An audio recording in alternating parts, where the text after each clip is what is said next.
इस जगह से तुम दौड़ना शुरू करो। तुम जहां तक दौड़ सको उतनी जमीन तुम्हारी हुई।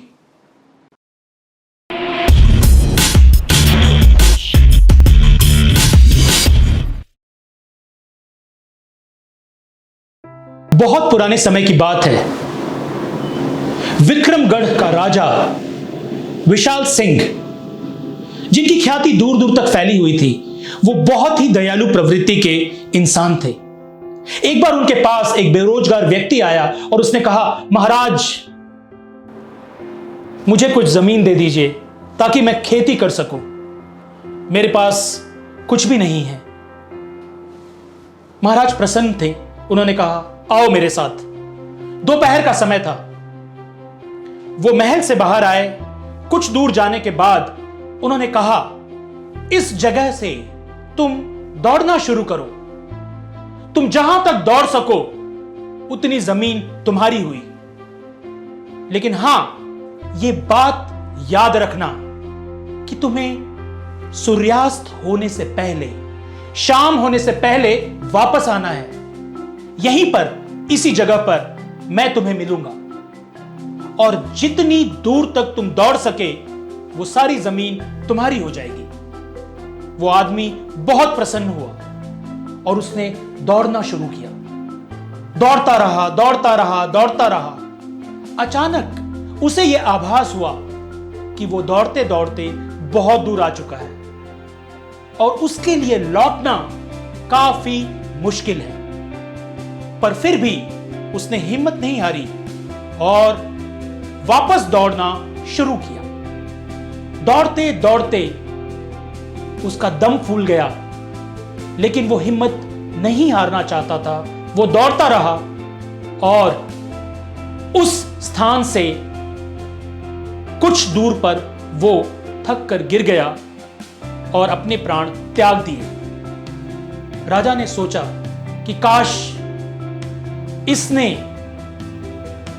अपनी यात्रा थोड़ी और समय पहले शुरू कर दी होती, उसे प्लान किया होता, तो आज ये जीवित होता और ढेर सारी संपत्ति का मालिक भी होता। दोस्तों, इस कहानी से हमें क्या सीख मिलती है कि हमारी जरूरतों में और हमारी चाहतों में क्या फर्क है। चाहते तो अनंत हैं, उनका कोई अंत है ही नहीं, लेकिन हमारी जरूरतें क्या हैं?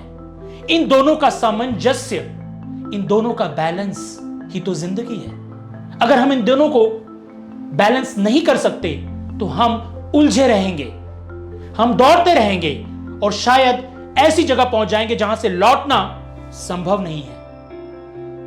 तो लाइफ में बैलेंस लाइए, एक ऐसा बैलेंस जो आपको मजबूत बना सके, एक ऐसा बैलेंस जो आपको यह बता सके कि जिंदगी में आवश्यक क्या है। कई लोग जब वो मरणासन्न होते हैं और उनसे यह पूछा गया कि आपने जिंदगी में क्या सीखा, आप दूसरों को क्या बताना चाहते हैं, तो उन्होंने यह कहा कि मैं सिर्फ यह बताना चाहता हूं कि काश मैंने जिंदगी को और जिया होता, काश मैंने जिंदगी को इतना सीरियसली ना लिया होता। दोस्तों, अपनी चाहतों को अपनी जरूरतें ना बनाएं। एंबिशंस जरूर रखें, महत्वाकांक्षी जरूर बने, लेकिन जिंदगी की दौड़ में वहीं तक दौड़ें जहां से वापस लौटना संभव हो। और दोस्तों, अगर आपको मेरे ये वीडियोस पसंद आते हैं तो प्लीज सब्सक्राइब करें और दूसरे लोगों को भी बताएं कि वो मेरे चैनल को सब्सक्राइब करें। ऐसे ही बेहतरीन कहानियों के लिए, ऐसे ही बेहतरीन जिंदगी के पहलुओं के लिए। जय हिंद, जय भारत।